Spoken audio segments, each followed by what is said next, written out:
Muy buenas tardes a todas y todos. Estamos el día de hoy en nuestra conferencia vespertina número 95, desde que iniciaron estos espacios de comunicación, y el día de hoy es el segundo día de la nueva normalidad.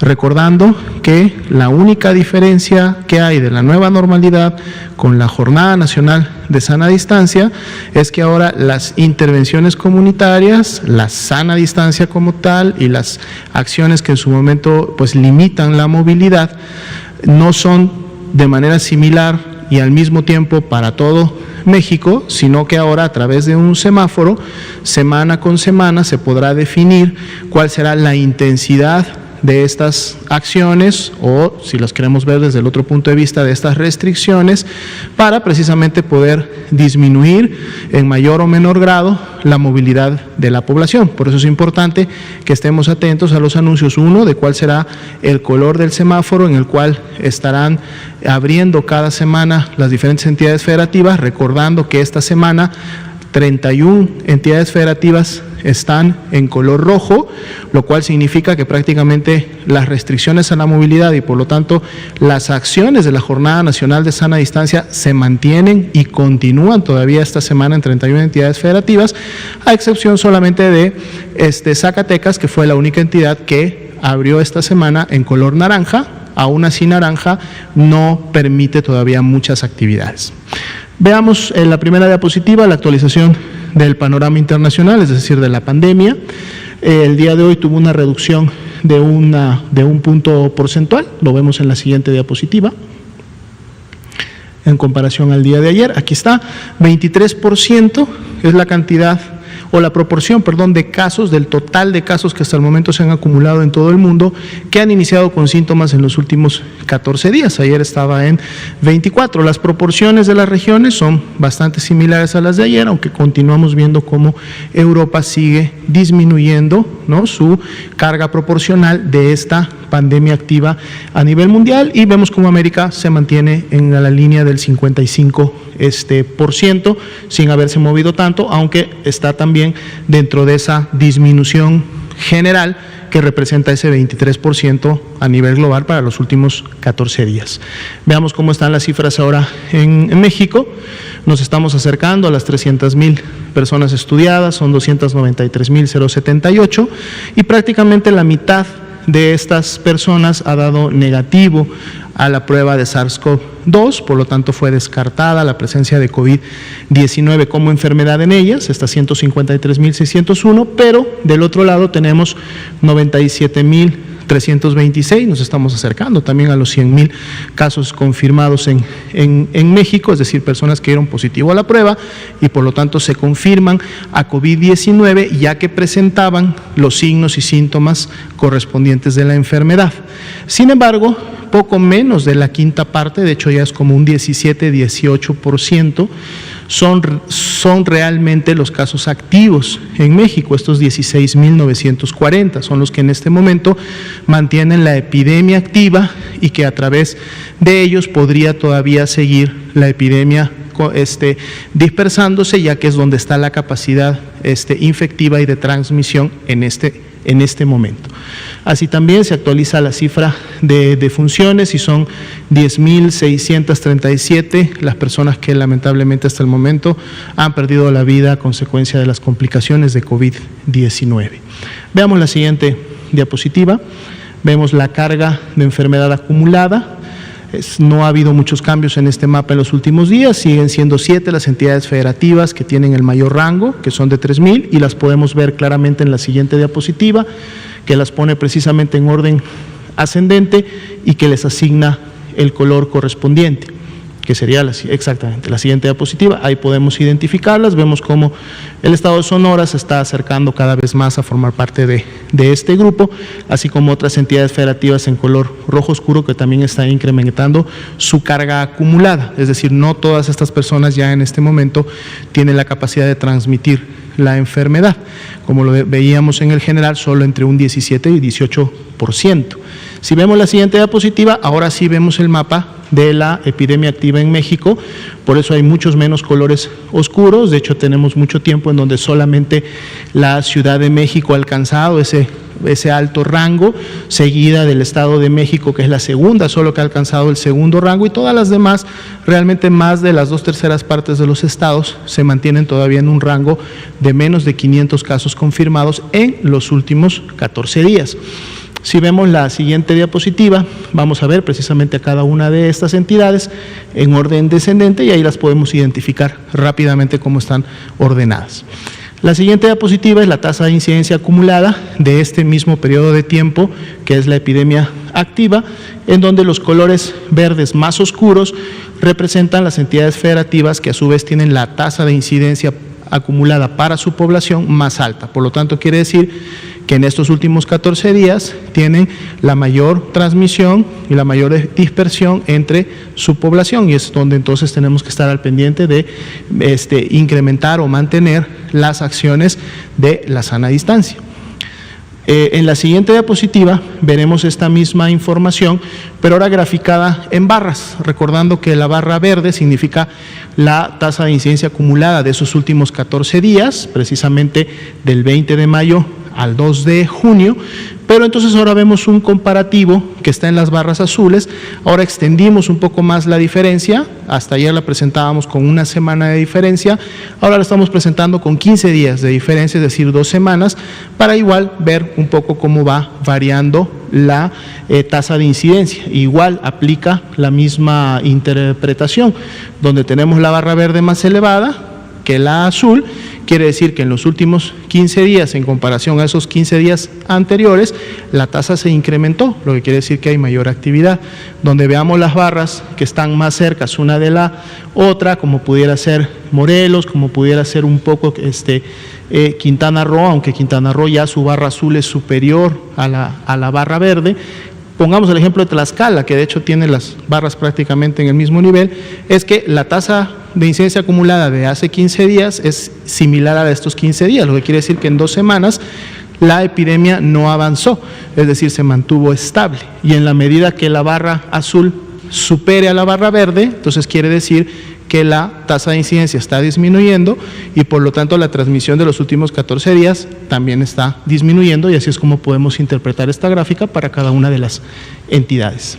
Veamos la siguiente diapositiva, la distribución de las defunciones por fecha en la que ocurrió cada una de estas. Vemos que todavía se incrementan 924 defunciones que tienen una muestra de laboratorio que está pendiente de ser emitido el resultado, pero que por fecha de ocurrencia, estas están, como ustedes pueden ver, distribuidas prácticamente en las últimas 2 semanas de cómo han ido ocurriendo. La siguiente diapositiva es también la carga de defunciones, pero distribuida por entidad federativa donde ocurrieron, y en el segmento naranja claro vamos a ver cómo puede todavía incrementarse esta carga de defunciones dependiendo de la entidad federativa que las tenga, y lógicamente podemos apreciar cuáles son las entidades en donde han ocurrido la mayor de las defunciones confirmadas por laboratorio. En la siguiente diapositiva vemos nuestra curva epidémica.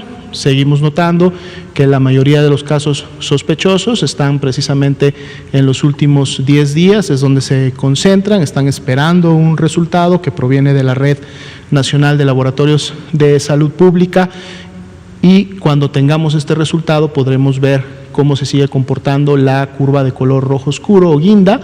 Sin embargo, la tendencia cuando vemos ambos grupos, naranjas y guindas juntos, pues lo vemos que todavía es una tendencia que sigue creciendo. Veamos la siguiente diapositiva. Aquí vemos ahora sí la carga acumulada de casos ya confirmados por laboratorio. El incremento de ayer para hoy fue del 4.2% y representó 3.891 casos confirmados, y lo podemos ver en las barras inferiores de color naranja, como la barra de las últimas 24 horas pues se incrementó en relación a las barras anteriores. Estamos martes, que sabemos que es cuando se recupera un poco este número en función del fin de semana. Vamos a ver cómo el miércoles, el jueves, el viernes se comporta. Eso nos dará una mejor tendencia de cómo se está manifestando esta curva. Pasemos ahora a la ocupación y disponibilidad hospitalaria. 96%, todavía es un muy buen porcentaje de notificación de los 789 hospitales que pueden hacerlo. Vemos cómo también hemos tenido o ha continuado un ligero incremento de esta ocupación. Vamos a ver que sobre todo es en el tema de las camas de hospitalización general. El día de hoy es 44% para todo el país. De las 22.462 camas IRA general que se habilitaron para poder recibir pacientes, 9.775 están ocupadas al corte de ayer a la medianoche. Y como sabemos, esto varía dependiendo de la entidad federativa, como lo veremos en la siguiente diapositiva. La que tiene la mayor ocupación vuelve a ser nuevamente la Ciudad de México y el Estado de México con 80 y 74% respectivamente, aunque todavía tienen 20 y 26% de disponibilidad. Se está trabajando continuamente para que esa disponibilidad se mantenga siempre con un margen que permita seguir recibiendo pacientes y hospitalizándolos, y lo ideal sobre todo es que en los siguientes días esto puede incrementarse en función de la reconversión que pueden seguir habiendo de estas camas. Ya con menores porcentajes, Morelia, Chiapas, Tlaxcala, pero igual vemos cómo sí son algunas más las entidades federativas que superan ya el 40% de esta capacidad, aunque todavía siguen conservando una proporción importante para poder recibir más casos. Si vemos la siguiente, vamos a ver la disponibilidad específica de camas de terapia intensiva. Y aquí sí podemos ver que hay una disponibilidad un poco mayor, inclusive en las entidades federativas que han presentado una mayor demanda de este tipo de atención, pero gracias a la reconversión hospitalaria también se ha incrementado la disponibilidad como tal, o al menos se ha mantenido estable entre ese balance que significa poder reconvertir y estar generando más camas disponibles y el egreso que en su momento tiene un paciente en un momento determinado. Todavía hay a nivel nacional un 63% de disponibilidad de este tipo de camas. Vemos en la siguiente diapositiva el crecimiento que han tenido las unidades hospitalarias. Esto ya no es número de camas, sino son las unidades hospitalarias que en su momento han sido denominadas o reconvertidas a COVID-19. Y vemos en el último corte, teníamos 788, al menos una unidad más se suma, ahora son 789, las que están atendiendo pacientes COVID. Sin embargo, este incremento ha sido sumamente importante si vemos que cuando este proceso inició solamente habían 645 unidades que eran las que se estaban utilizando para atender a pacientes COVID, y vemos cómo también la tendencia se incrementa en función de la necesidad de poder brindar este tipo de atención. Pasemos ahora al componente de la afectación que ha habido del personal de salud en función de COVID-19. Lo actualizamos todas las semanas. El día de hoy tenemos 20.217 profesionales de la salud que fueron confirmados a COVID-19, pero así también 47.711 han salido negativos a la prueba.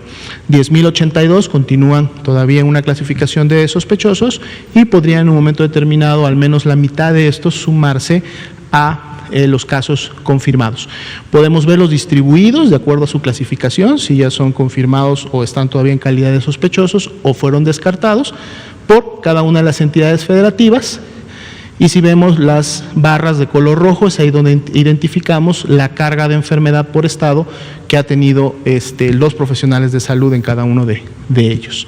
Si vemos la siguiente diapositiva, aquí tenemos la curva epidémica, así como la vemos en la totalidad de casos confirmados. Esta es solamente de los profesionales de la salud, estos 20.217, más los que aún están sospechosos. Igualmente los vemos acumulados en los últimos 12 días, esperando muchos de ellos un resultado, y de alguna manera si hay una curva ascendente, pues es visible cuando sumamos o vemos las dos barras conjuntas. Todavía estamos teniendo esta presentación. Si pasamos a la siguiente diapositiva, aquí tenemos los casos confirmados por entidad federativa de residencia, pero también en los últimos 14 días, es decir, las personas profesionales de la salud que están en la fase activa de la epidemia. Aquí son 4.117 casos y representan una cuarta parte del total de profesionales de la salud que han enfermado durante todo este periodo, y bueno, los vemos también distribuidos por la entidad federativa en donde se realizó el diagnóstico correspondiente. Pasemos a la siguiente diapositiva. Aquí tenemos la distribución por edad y por sexo de todos los casos confirmados, es decir, todas las personas que enfermaron, de estos 20.217, todos estos profesionales de la salud, y vemos lógicamente una mayor afectación entre los 30 y los 44 años, que podemos decir es donde se ha concentrado la mayor carga de enfermedad, y en función de personal más joven realmente no hay tanta afectación, y es algo que vemos de manera similar. De hecho es casi una foto a lo que vemos cómo se comporta en la población en general. De hecho el día de ayer mostrábamos precisamente una curva similar, una distribución, similar en relación a los grupos de edad de toda la población que ha enfermado. Si vemos la siguiente diapositiva. Aquí tenemos la distribución proporcional en función de la profesión o ocupación que expresaron tener al momento que se hizo el estudio epidemiológico. Vemos cómo la mayor carga es en el grupo de enfermeras, enfermeros, 42%, lo siguen inmediatamente las médicas y los médicos con 32%, hay un grupo que concentra a una proporción más grande o clasificación más extensa de profesionales de la salud, que representan un 23%, y finalmente de manera específica los laboratoristas con el 2%, los dentistas con el 1%, son los que menos afectación para este grupo específico han tenido. Veamos la siguiente diapositiva. Aquí vemos la distribución por institución en la que se dio el diagnóstico. Nunca interpretemos, por favor, este cuadro como la institución donde se enfermaron o donde se infectaron. Esto es la distribución en la institución donde se confirmó, es decir, donde se hizo el estudio y se confirmó. ¿Dónde se enfermaron? Puede haber sido en la misma institución, sí, pero también recordemos que muchos de los profesionales de la salud laboran en diferentes instituciones, incluido el medio privado, por lo tanto saber exactamente dónde se infectaron requeriría de una investigación muy particular y muy puntual de cada uno de ellos, pero aquí tienen los datos. Lógicamente la institución que más casos ha confirmado es el Seguro Social, seguida de la Secretaría de Salud y el ISSSTE, que igual tiene que ver también con la cantidad de profesionales de la salud que laboran en cada una de estas instituciones, ¿no? Si lo viéramos un poco como lo vemos en los estados con base poblacional, eso también nos daría una explicación de estas cargas. Veamos la siguiente diapositiva, en la cual vemos ahora la evolución de estos 20.217 casos. La gran mayoría de ellos, más del 90%, lo hicieron de manera ambulatoria, aunque tuvimos también una cantidad que fluctúa prácticamente entre el 10% y que a su vez se distribuye entre hospitalizados estables, graves e intubados, que tuvieron esta característica al momento de recibir la atención médica correspondiente. La siguiente diapositiva nos muestra la comorbilidad que hubo en todos los casos que se confirmaron. Podemos ver la obesidad, la hipertensión y la diabetes, como las hemos visto presentes en la población en general, que también están a la cabeza de estas comorbilidades, y aquí vemos también al tabaquismo en un cuarto lugar. Ayer lo veíamos en ese cuarto lugar con un 9% de la población general, aquí lo tenemos con un 7%, también dentro de los profesionales de la salud, así como las demás comorbilidades o factores de riesgo que están presentes en esta tabla. Veamos la siguiente diapositiva. Aquí tenemos ahora sí la distribución de las defunciones. Lamentablemente son 271 profesionales de la salud los que también han perdido la vida a consecuencia de las complicaciones de COVID-19, y aquí podemos ver su distribución en función de la entidad federativa donde perdieron la vida, y también podemos ver que hay 10 defunciones aún que están pendientes de resultados, por lo tanto este número pudiera incrementarse en esa misma proporción, y en esas entidades federativas donde aparece el naranja claro. La siguiente diapositiva, que también tiene que ver con las defunciones, vemos ahora la distribución de grupo de edad y sexo de cada una de las que ocurrieron, de estas 271. Vemos que la curva se mueve ligeramente 2 grupos de edad hacia la derecha, lo cual también lo observamos y lo vemos cuando vemos las actualizaciones de la población general, ¿no? En función también de los grupos de edad y de estas comorbilidades, de estas enfermedades, sobre todo crónico-degenerativas, que suelen presentarse en los grupos de edad por encima de los 30 años. Veamos la siguiente diapositiva, que es precisamente también las defunciones, como han ocurrido por institución. Esto también representa la institución en la que fallecieron, es decir, donde se le brindó los últimos días la atención y donde lamentablemente fallecieron. Secretaría de Salud ahora con 105, el IMSS y el ISSSTE 96 y 48, que contribuyen lógicamente igual que con la carga de enfermedad, en este caso con defunciones, también con la mayor cantidad de la ocurrencia, y si mal no recuerdo esta sería la última diapositiva. Muchas gracias.